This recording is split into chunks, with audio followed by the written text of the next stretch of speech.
धन्यवाद देती हूँ कि प्रभु ने एक बार फिर ये मौका दिया है कि हम इस परमेश्वर के वचन को आपके साथ बांट पाएं। आज परमेश्वर हमसे क्या बात करना चाहते हैं? हर बार हम इसी खोज में रहते हैं, इसी बात में हम उत्सुक रहते हैं कि खुदा आज हमसे क्या बात करना चाहता है, क्योंकि हमारे कान खुले हैं उसकी वचनों के लिए। हम सुनना चाहते हैं कि खुदा हमसे क्या कहना चाहता है। और आज परमेश्वर का वचन हम देखें तो निर्गमन की पुस्तक उसका 13वां अध्याय 17वां और 18वां वचन है, जिसे हम आज आपके लिए पढ़ेंगे। और आज इससे परमेश्वर हमें सिखावट देना चाहते हैं। आज हम परमेश्वर के स्वभाव को देखेंगे कि परमेश्वर का स्वभाव कैसा है, कि कभी ना बदलने वाला परमेश्वर, हमारी सोच से बढ़कर काम करने वाला परमेश्वर है। वो विश्वास योग्यता में विश्वास योग्य परमेश्वर है। हमारी उम्मीद से बढ़कर वो आगे हमसे काम करने वाला परमेश्वर है। कल, आज और कल युगानुयुग एक समान रहने वाला परमेश्वर। कल जिस परमेश्वर ने दरवाजे खोले, आज वो परमेश्वर दरवाजे खोल रहा है और आने वाले समय में भी वो परमेश्वर दरवाजे खोलेगा। ऐसा परमेश्वर हमारा निरंतर हमारे साथ ठहरने वाला परमेश्वर। लेकिन इन सब के बावजूद भी हम सोच भी नहीं सकते, हम कल्पना भी नहीं कर सकते कि हमारा परमेश्वर किस रीति से कार्य करता है, हमारा खुदा किस रीति से कार्य कर सकता है। हम ये सोच सकते हैं कि हाँ, हमारे परमेश्वर काम करते हैं, हमारे परमेश्वर काम करेंगे, हर समस्या के बीच में, हर परेशानी के बीच में वो काम करेंगे, पर हम कभी कल्पना भी नहीं कर सकते कि वो कैसे काम करेंगे। अगर हम पवित्र शास्त्र में देखें, न्यू टेस्टामेंट में खास तौर से देखें, तो हम वहाँ परमेश्वर के अलग अलग तरीकों को देखते हैं। कहीं परमेश्वर ने किसी को छू कर चंगा किया, कहीं परमेश्वर ने उसे खड़ा करके चंगा किया, कहीं परमेश्वर ने अपने शब्द के द्वारा उसे चंगा किया। और अगर हम लाजर को देखें तो लाजर के मरने का समाचार जब यीशु मसीह को मिलता है तो यीशु मसीह उसके बावजूद भी उनके घर नहीं जाते, पर 2 दिन के और बाद वो वहाँ जाते हैं। तो परमेश्वर के कार्य प्रभु कैसे करेगा ये हम नहीं समझ सकते। हाँ, परमेश्वर काम करता है, परमेश्वर काम कर रहा है और हमेशा करते रहेंगे, ये इस बात का हम विश्वास करते हैं। लेकिन वो कैसे करेंगे इस बात की हम कल्पना भी नहीं कर सकते, इसे हम सोच भी नहीं सकते। और जब हम अपने जीवन में इस तरह अचानक से किसी कार्य को परमेश्वर के होते हुए देखते हैं या किसी भी बात को देखते हैं तो वो हमारे लिए सरप्राइज हो जाता है। और कहते हैं कि life is full of surprises. अचानक अगर हमें कोई बात पता लगती है, कोई भी सरप्राइज अगर हमें मिलता है, अच्छी बात का हो तो हम खुश हो जाते हैं, और अगर कोई ऐसी बात हो जो हमें वाकई में हमें आश्चर्यचकित कर दे, हम उसके लिए परेशान हो जाते हैं। और यही आज का मेरा टॉपिक रहेगा कि हम हमेशा तैयार रहें हर एक सरप्राइज के लिए। हमेशा हम तैयार रहें, चाहे वो अच्छी बात हो, चाहे वो कैसी भी बात क्यों ना हो। सरप्राइज जिसे हम आता हुआ नहीं देखते, जब वो अचानक हमारे जीवन में आ जाता है तो हम उसे कैसे हैंडल करते हैं, हम उसे कैसे मैनेज करते हैं, ये हमारे जीवन की योग्यता को निर्धारित करता है। इससे हमारे जीवन की योग्यता पता चलती है कि जिस चीज़ को हमने आते हुए नहीं देखा लेकिन वो अचानक हमारे जीवन में आ गई, अब हम उसे कैसे हैंडल करेंगे। हमारे परमेश्वर भी कई बार अपने बच्चों को सरप्राइज देते हैं, और परमेश्वर यहां तक कहते हैं कि तू कल की चिंता मत कर, आज की चिंता कर, बस आज का दिन तेरे लिए काफी है, कल की चिंता मत कर। आज हम क्यों सोते हैं आराम से, क्यों चैन से हम सो पाते हैं? क्योंकि हमारा परमेश्वर कहता है कि मैं ना सोता हूं ना ऊँघता हूं, वो हमारी चिंता करता है। पर इसका मतलब ये नहीं है कि जो चीज़ें हमें दिखाई नहीं दे रही, जो हमारा कल जो आश्चर्यचकित करने वाली चीज़ें अगर अचानक हमारे जीवन में आ जाएं तो हम उनके लिए तैयार ना हों। हमें हर बात के लिए तैयार रहना है अपने जीवन में, हमेशा हमें तैयार रहना है कि हम उन चीज़ों को अपने जीवन में कैसे हैंडल कर पाते हैं जिन्हें हम आते हुए नहीं देख सकते। आज हम निर्गमन की पुस्तक में इसी सिखावट को देखेंगे कि परमेश्वर कैसे हमें सिखाना चाहता है कि हम तैयार रहें हर एक चीज़ के लिए। निर्गमन का 13वां अध्याय हम देखते हैं, और उसकी अगर पूरी पुस्तक को हम देखें निर्गमन की पुस्तक में, तो वहां हम परमेश्वर के बच्चों का, परमेश्वर के अपने लोगों को परमेश्वर कैसे गुलामी में से निकाल कर लाया उसके बारे में पूरा बताया गया है। परमेश्वर ने अपने बच्चों से वायदा किया, मूसा को बुलाकर परमेश्वर ने उससे कहा कि मैं तुझे चुनता हूं कि तू मेरे लोगों को इस गुलामी के देश से निकालकर कनान देश में लेके जाना। परमेश्वर ने मूसा से ये बात कही कि तू फिरौन के पास जा और फिरौन से कह कि तू मेरे इन लोगों को छोड़ दे ताकि मैं इन्हें उस देश में ले जाऊं जो मेरा परमेश्वर इन्हें देता है, जहां दूध और मधु की धाराएं बहती हैं। और फिर मूसा यही बात आकर अपने लोगों से कहता है कि खुदा हमें यहां से निकाल कर ले जाना चाहता है, वो हमें इस गुलामी से आजादी देना चाहता है, और इसके बाद वो हमें कनान देश में, जहां दूध और मधु की धाराएं बहती हैं, जहां बहुतायत की आशीष है, उस देश में हमें खुदा ले जाना चाहता है। और सब बहुत खुश हो जाते हैं ये बात जब वो सुनते हैं। यहाँ खुदा ने उन्हें कहा कि मैं तुम्हें मिस्र से निकालूंगा और कनान देश में लेकर जाऊंगा। अब हम देखते हैं, अगर उनके निकलने के समय के बीच में जो कुछ भी बातें हुई वो सारा आप निर्गमन की पुस्तक में पढ़ सकते हैं। 13वें अध्याय के 17वें वचन में अगर हम देखें तो यहाँ लिखा है कि अब यहाँ फिरौन उन्हें छोड़ने को तैयार हो गया। पहले फिरौन उन्हें नहीं छोड़ रहा था, कुछ ना कुछ एक के बाद एक बातें होती जा रही थी, वो सारा हम पढ़ सकते हैं निर्गमन की पुस्तक में। लेकिन यहाँ 17वां वचन कहता है, 13वें अध्याय का 7वां वचन, कि अब यहाँ फिरौन उन्हें छोड़ने को तैयार हो गया और अब पलिश्तियों के देश में होकर जो मार्ग जाता है वह छोटा था। तो भी परमेश्वर यह सोचकर उनको उस मार्ग से नहीं ले गया कि कहीं ऐसा ना हो कि जब ये लोग लड़ाई देखें तब पछताकर मिस्र को लौट जाएं। अब वो वहां से निकल गए हैं, परमेश्वर उन्हें निकाल के ले आया है, लेकिन अभी पलिश्तियों के देश में जो मार्ग वहां से होकर जा रहा था, जो शॉर्टकट था, जो छोटा रास्ता था, वहां लिखा है कि परमेश्वर ने उनको उस मार्ग में नहीं छोड़ा, परमेश्वर उस छोटे मार्ग से उनको लेकर नहीं गया। क्यों? क्योंकि कहीं ऐसा ना हो कि जब ये लोग लड़ाई देखें तो पछताकर वापिस चले जाएं। छोटा रास्ता परमेश्वर ने उनके लिए नहीं चुना। क्यों? क्योंकि खुदा ये बताना चाहता था कि इस छोटे रास्ते में जो तुम जिस चीज का सामना करोगे उसके लिए तुम अभी परिपक्व नहीं हो, तुम उस लड़ाई का सामना नहीं कर सकते जो लड़ाई तुम देखने जा रहे हो इस छोटे रास्ते में, जो तुम्हें जिसका सामना करना पड़ सकता है। क्योंकि इतने सालों साल, सैकड़ों साल, 400 साल से ज्यादा वो उस गुलामी में रहे थे, वो दासों के जैसा जीवन व्यतीत कर रहे थे, उनके साथ वैसा दासों जैसा व्यवहार किया जा रहा था, और खुद में भी उन्हें ऐसा लगने लग गया था कि हम दास ही हैं। वो अपने आप को उसी नज़र से देखते थे, और परमेश्वर जानते थे कि वो इतने परिपक्व नहीं हैं, वो इतने स्ट्रांग नहीं हैं, वो लड़ाई नहीं लड़ सकते, वो उन सैनिकों का सामना नहीं कर सकते। इसलिए परमेश्वर उन्हें उस छोटे मार्ग से नहीं ले गया। परमेश्वर कहता है कि जब ये लड़ाई देखेंगे ये घबरा जाएंगे, ये डर जाएंगे, और ये वापिस उसी देश में लौट जाएंगे कि जहां ये थे, जो हालात इनके थे, जिसमें ये बने हुए थे, ये उसी में जाकर फिर टिक जाएंगे। ऐसा ही हमारे जीवन में कई बार होता है। हम सोचते हैं, कई चीज़ों के लिए हम प्रार्थना करते हैं और हम सोचते हैं कि बस झट से हमें इस बात का उत्तर मिल जाए, लेकिन हमें नहीं मिलता वो उत्तर, क्योंकि परमेश्वर जानता है हम उन चीज़ों के लिए अभी तैयार नहीं हैं। हम उन चीज़ों के लिए तैयार नहीं। हम फिजिकली, मेंटली, स्पिरिचुअली कई बार हम कुछ दूसरी चीज़ों से इतना ज़्यादा जुड़े हुए होते हैं कि हम उन्हें ही उनके आदी बन जाते हैं, वो हमारी हैबिट हो जाती हैं, हम उसी में रहना ठीक समझते हैं, और जब वो चीज़ें हमें नहीं मिलती अगली, तो हम फिर वापस पीछे की दौड़ चले जाते हैं। जिन चीज़ों का हम सामना नहीं कर पाते हम फिर वापस उन्हीं में घुस जाते हैं। इसीलिए परमेश्वर जानता है कि हम कितने परिपक्व हैं, किस चीज के लिए, जो चीज हम मांग रहे हैं या जिस चीज को हम सहन कर सकते हैं या जिस चीज का हम मुकाबला कर सकते हैं, परमेश्वर तभी वो चीज हमें देगा। वो लड़ाइयां परमेश्वर हमको नहीं लड़ने को देता जो लड़ाई हम नहीं लड़ सकते, जिसके लिए आज हम तैयार नहीं हैं। हमारी प्रार्थनाओं का कई बार उत्तर हमें नहीं मिलता, बहुत जल्दी नहीं मिलता, क्योंकि परमेश्वर जानता है अभी हम इन चीजों का सामना नहीं कर सकते, अभी ये हमारे लिए सही समय नहीं है। इसीलिए परमेश्वर वो छोटे रास्ते में, वो शॉर्टकट में हमें वो चीजें नहीं देता, और वहां परमेश्वर उन्हें नहीं छोड़ता उस छोटे रास्ते में। वो कहता है अगर मैंने इन्हें यहां से लेकर गया, ये लड़ाई देखेंगे और ये वापस चले जाएंगे। 18वां वचन कहता है, इसलिए परमेश्वर उन्हें चक्कर खिलाकर लाल समुद्र के जंगल के मार्ग से ले चला और इजरायली पांति बांधे हुए मिस्र से निकल गए। परमेश्वर ने उन्हें छोटे रास्ते में नहीं छोड़ा, वो उन्हें बड़े रास्ते में ले गया। और इतना ही नहीं, वो कहता है चक्कर खिलाकर उन्हें बड़ा लाल समुद्र के मार्ग से जंगल में से ले गया। अब परमेश्वर ने उनसे कहा था कि मैं तुम्हें मिस्र से निकाल के कनान देश में लेकर जाऊंगा। फिर उनके पास वहां एक छोटा रास्ता आया। परमेश्वर ने इस छोटे रास्ते में भी उन्हें नहीं छोड़ा, लेकिन परमेश्वर उन्हें एक चक्कर खिलाकर एक लंबा रास्ता और फिर कहां ले गया? जंगल के मार्ग से, जो उन्होंने सोचा नहीं था, जो उनको बताया भी नहीं गया था। परमेश्वर ने उनसे कहा था मिस्र से निकलोगे और कनान में जाओगे। परमेश्वर का काम होगा ये वो जानते थे, वो कनान देश में जाएंगे, पर कैसे होगा ये उन्हें अंदाजा नहीं था।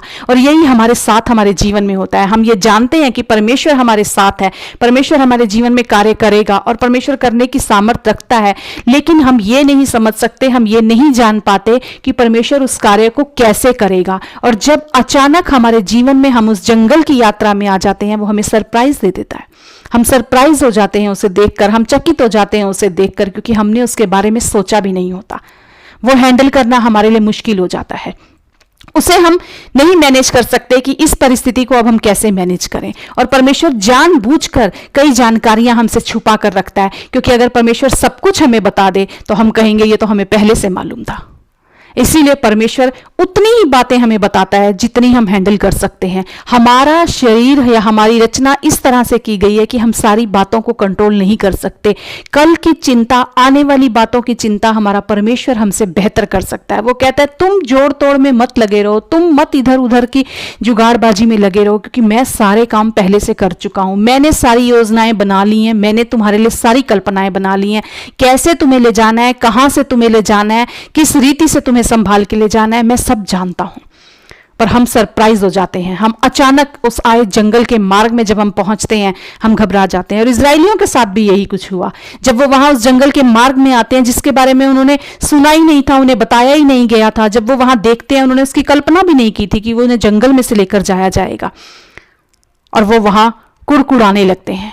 वचन कहता है कि वो खाना मांगने लगते हैं, वचन कहता है, उसमें लिखा है कि वो पानी मांगने लगते हैं। कभी वो शत्रुओं को देखते हैं तब वो कुड़कुड़ाने लगते हैं। छोटी छोटी बात पर वो कहते हैं इससे तो अच्छे हम वहीं थे। इसीलिए परमेश्वर जानता था कि अगर इन्हें छोटे मार्ग से ले गया तो ये बहुत जल्दी वापस चले जाएंगे। खाना और पानी की चिंता के लिए अगर ये बार बार वहां की चीजों को याद कर रहे हैं तो शत्रुओं को देखकर तो ये उससे ज्यादा पीछे भागने की कोशिश करेंगे। हमारे जीवन में भी अक्सर ऐसा होता है। हम भी अगर लंबे रास्ते के बीच में आते हैं, जंगल में आते हैं, तो हम भी परेशान हो जाते हैं कि कैसे इसमें से निकलेंगे, कैसे सामना करेंगे, क्या परमेश्वर हमारे साथ नहीं है। इजरायली भी यही कहते हैं। वो कहते हैं हमारे बीच में परमेश्वर की उपस्थिति नहीं है, जबकि परमेश्वर उनको घेरे हुए चला जा रहा था, परमेश्वर उनकी अगुवाई कर रहा था, उनको साथ लेकर जा रहा था, लेकिन उसके बावजूद वो कहते हैं कि परमेश्वर हमारे बीच में नहीं है। परमेश्वर ने ना मूसा से कहा था कि जंगल से ले जाऊंगा, और ना मूसा ने लोगों से कहा था कि जंगल से ले जाऊंगा। अब ये जंगल उनके जीवन में एक सरप्राइज बनकर आ गया था, जिसके बारे में उनको बताया नहीं गया था, जिसके बारे में उन्होंने कल्पना भी नहीं की थी। हमारे जीवन में भी हम कई चीजों की कल्पना नहीं करते और वो अचानक हमारे जीवन में आ जाती है, फिर हम कुड़कुड़ाने लगते हैं। अब हमारा क्या होगा, अब कैसे सारी बातें सही होंगी। और सबसे पहले हम देखते हैं कि वहां पे आते हैं, जब वो जंगल में वो खाना मांगते हैं। इजरायली खाना मांगते हैं। वो कहते हैं कि खुदा हमें खाना दे, हम भूख से मर रहे हैं, हमें अच्छा खाना चाहिए, क्योंकि हम बहुत अच्छा खाना वहां खाते थे इस मिस्र में। खुदा उनके लिए खाना मुहैया कराता है। अगर हम निर्गमन के 16वें अध्याय में देखें तो हम वहां देखते हैं कि जब वो सुबह सोकर उठते हैं तो वो देखते हैं कि नीचे भूमि पर कुछ बिखरा हुआ पड़ा है। उन्हें समझ नहीं आता कि ये क्या पड़ा हुआ है। वचन कहता है कि जो खाना उन्हें दिया उसे देखकर इजरायली, जो ना जानते थे कि यह क्या वस्तु है, वे आपस में कहने लगे ये तो मन्ना है। और मन्ना का मतलब क्या है? अब इजरायलियों ने वहां नीचे कुछ गिरा हुआ देखा और वो नहीं जान पाए कि ये क्या चीज है, और वो आपस में कहने लगे कि ये तो मन्ना है। और मन्ना का मतलब क्या है? मन्ना का मतलब है क्या है, ये क्या है। वो एक दूसरे से पूछने लगे कि ये क्या है। तब मूसा ने उन्हें बताया कि ये क्या है। वो कहता है ये परमेश्वर ने आकाश से तुम्हारे लिए खाना बरसाया है। जरा सोचिए, उन्होंने रोटी मांगी थी उस जंगल में, उन्हें खाना चाहिए था, और उन्होंने ये भी सोचा होगा कि इस जंगल में हमें कैसा खाना मिलेगा, हमें तो वैसा ही खाना मिलेगा जैसा हम वहां खाते थे, शायद उससे भी हल्का खाना मिलेगा, क्योंकि जंगल में हमें अच्छा खाना कौन देगा। लेकिन उन्हें परमेश्वर ने वो खाना मुहैया कराया जिसको वो पहचान भी नहीं पाए, जो उन्होंने ना कभी देखा था ना जब कभी खाया था। उनकी कल्पना से बढ़कर, उनकी सोच से बढ़कर, उनके मांगने से ज्यादा परमेश्वर ने उनको वहां मुहैया कराया। ये परमेश्वर का कार्य है कि जब हम परमेश्वर के कार्य को देखते हैं अपने जीवन में होता हुआ, तब हम सरप्राइज हो जाते हैं, क्योंकि हमने उसे सोचा भी नहीं होता कि परमेश्वर किस रीति से इस कार्य को अंजाम देगा। हम कहते हैं खुदा मुझे इतना चाहिए, खुदा मेरे साथ ये कर दे, लेकिन परमेश्वर उससे बढ़कर करने की सामर्थ्य रखता है। उन्होंने सिर्फ रोटी मांगी थी और उन्होंने कल्पना भी नहीं की होगी अंदाजा भी नहीं उन्हें हुआ होगा कि परमेश्वर वो खाना देगा जो उन्होंने अब तक कभी खाया ही नहीं था। उनकी सोच से बढ़कर देने की सामर्थ्य उस परमेश्वर के पास है। जब आप अपने कभी सरप्राइज जीवन में आते हैं, कभी आप इस जंगल के मार्ग में आते हैं, तो आप उस मार्ग को देखकर जितने सरप्राइज हुए हैं उससे ज्यादा आप आश्चर्यचकित हो जाएंगे उस चीज को देखकर जब परमेश्वर आपके जीवन में उस कार्य को करेगा। कैसे परमेश्वर काम कर सकता है ये हम तब जान पाते हैं। फिर हम देखते हैं कि वो कहते हैं उसके बाद में दोबारा परमेश्वर से रोज उन्हें खाना चाहिए। अब परमेश्वर कहते हैं कि रोज दूंगा, एक दिन का दूंगा, सिर्फ एक दिन के लिए। ऐसा नहीं कि एक साथ तुम्हें सारा खाना दे दिया। मन्ना की दूसरी बात यह थी जो खास थी कि परमेश्वर हर दिन का खाना उन्हें देते थे कि आज का खाना सिर्फ आज के लिए ही तुम्हें मिलेगा, कल के लिए कल फिर मेरे पास आना। हर दिन उन्हें वो खाना परमेश्वर मुहैया करा रहे थे। परमेश्वर उन्हें यहां यह सिखाना चाह रहे थे कि हर दिन तुम्हें मुझ पर निर्भर होना होगा। तुम कनान देश में तो जा रहे हो जहां तुम्हारे लिए सब कुछ रखा है, जहां तुम्हें बहुतायत से मिलेगा, लेकिन तुम्हें यह समझना बहुत जरूरी है कि तुम्हारा मुहैया कराने वाला मैं हूं। जो बहुतायत जब तुम वहां देखोगे उससे पहले तुम आज भी ये जान पाओ कि हर दिन की जरूरत तुम्हारी मैं पूरी करता हूं। कई बार हम बड़े चमत्कार के इंतजार में रहते हैं। हम कहते हैं बड़ा चमत्कार हमें जीवन में चाहिए, बड़ी आशीष हमें मिल जाए, हमें वो चीज मिल जाए। लेकिन यहां परमेश्वर ये सिखा रहा था कि छोटी छोटी जरूरतें जो तुम्हारी रोज की मैं पूरी करता हूं उनको भी मुझे तुम्हारा ध्यान रहता है, उन पर भी तुम ध्यान लगाओ। तुम मुझे उस बहुतायत के देश में जाकर भूल मत जाना कि कैसे मैंने तुम्हें यहां संभाला था, कैसे मैंने तुम्हें दिन भर की रोटी दी थी, और आज भी खुदा हमें दिन भर की रोटी दे रहा है। कभी ना बदलने वाला परमेश्वर हर परिस्थिति में हमारे साथ चल रहा है। वो कहता है याद रखो, वो इजरायलियों से कहता है कि याद रखना जब तुम वहां जाओगे तो भूल मत जाना, कहीं उन बहुतायत की चीजों को देखकर तुम भूल जाओ मुझे कि मैं कैसे तुम्हें इस जंगल के मार्ग से निकाल कर लेकर आया हूं। यही खुदा आज हमसे भी कहना चाहते हैं। सरप्राइज तुम्हारे जीवन में आएंगे, सरप्राइजेस आपको बहुत सारे मिल सकते हैं, परमेश्वर की तरफ से भी आपको सरप्राइज मिल सकते हैं, लेकिन अगर आप उनके लिए तैयार हैं। सरप्राइज आया है, आपने अचानक देखा अपने सामने, उसे आते हुए आपने उन बातों को नहीं देखा अपने जीवन में, इसका मतलब ये नहीं है कि आप उसके लिए तैयार नहीं हैं। आपको हमेशा तैयार रहना। अगर आप अपने पास्ट के लिए अपने परमेश्वर पर विश्वास योग्य बने रहे हैं, परमेश्वर पर विश्वास रखा है और आपका परमेश्वर आपके लिए विश्वास योग्य था, तो आप अपने प्रेजेंट और अपने फ्यूचर के लिए भी उस खुदा पे विश्वास कर सकते हैं। वो विश्वास योग्य है आपके प्रेजेंट और आपके फ्यूचर के लिए भी। आप शक नहीं कर सकते उस खुदा के ऊपर। हर परिस्थिति में चाहे आपको कोई सरप्राइज मिले, लेकिन आपका खुदा उस सरप्राइज के बीच में भी आपको बड़ा सरप्राइज देने की सामर्थ रखता है। कैसे वो निकल के आ गए उस वहां से, इजराइली उस जंगल के मार्ग से जिसके लिए उन्हें बताया नहीं गया था, जो अचानक उनके जीवन में आ गया था, कैसे वो वहां से निकले। अपनी इच्छा शक्ति को मजबूत अगर हम कर लेंगे तो हम उसमें से बाहर निकल सकते हैं। अगर हम ये ठान लेंगे कि हम भी इस जंगल के मार्ग में से बाहर निकल सकते हैं तो हम निकल सकते हैं। परमेश्वर हर बार उन्हें अपने चमत्कार और चिन्ह दिखाता था, लेकिन हर बार वो कुड़कुड़ाते थे। खाना मांगा, कुड़कुड़ाए, पानी मांगा, कुड़कुड़ाने लगे, शत्रु देखे, कुड़कुड़ाने लगे। हर बात पर वो कुड़कुड़ाते थे और उन्हें मैनेज नहीं करना आया अपने उन सारी चीजों को, और उन्होंने 40 साल लगा दिए उस जंगल के मार्ग से निकलने में। पर परमेश्वर आज हमसे कहना चाहता है कि हम इन सरप्राइजेस को, हम इन चीजों को जिन्हें हम आते हुए नहीं देखते अपने जीवन में, हैंडल करना सीखें। हम सीखें कि हम इन्हें कैसे मैनेज कर सकते हैं। ये समय हमारे बीच में हमारी तैयारी का, हमारे सिखावट का समय हो सकता है। वो चीजें जो हम अभी नहीं बर्दाश्त कर सकते, जिनका दबाव हम अभी नहीं झेल सकते, इसलिए परमेश्वर कई बार हमें चक्कर खिलाकर उन बड़े मार्गों में से लेकर जाता है कि मैं जानता हूं तो अभी वो लड़ाई नहीं लड़ सकता, मैं जानता हूं तो उन सैनिकों का मुकाबला नहीं कर सकता, अभी तो इतना परिपक्व नहीं हुआ है। इसीलिए खुदा कई बार हमारी प्रार्थनाओं का उत्तर नहीं देता है और हमें लंबा चक्कर खिलाकर लाता है। ऐसा नहीं है कि अगर हमारी प्रार्थना का उत्तर नहीं आता तो हम ठुकराए गए हैं, नहीं, पर वो सही समय नहीं आया है कि हम उसके योग्य भी नहीं बने हैं। परमेश्वर आपको बीच में कभी नहीं छोड़ेगा। वो इजरायलियों की अगुवाई करता हुआ चला गया और मूसा कहता है इजरायलियों से कि तुम डरो मत। जब भी वो कुछ देखते थे अपने पीछे शत्रु, तो वो शोर डालने लगते थे, कुड़कुड़ाने लगते थे कि ये हमें मार डालेंगे। मूसा उनसे कहता है कि डरो मत, खड़े खड़े वो काम देखो जो खुदा आज तुम्हारे लिए करेगा, और जिन मिस्रियों को तुम आज देख रहे हो फिर कभी नहीं देखोगे। हो सकता है आज आप उस जंगल की यात्रा पे चल रहे होंगे, अचानक ये आपके जीवन में आ गया होगा, आपको नहीं मालूम होगा इसके बारे में, आप सोच रहे होंगे अब मेरा क्या होगा, पर खुदा आपसे आज एक बात कहता है कि डरो मत, बस खड़े खड़े चुपचाप मेरे उद्धार का काम देखो, और जिन चीजों को तुम आज देख रहे हो उन्हें फिर कभी नहीं देखोगे। और पता है इजरायली कैसे निकल के चले गए वहां से, उस जंगल से? वचन कहता है कि वे बेखटके निकले चले जाते थे। बेखटके निकले मतलब उन्हें किसी बात का डर नहीं था, उन्हें किसी बात का कोई फिक्र नहीं थी, क्योंकि उन्हें खाना भी मिल रहा था, पानी भी मिल रहा था, और यहोवा उनकी अगुवाई कर रहा था।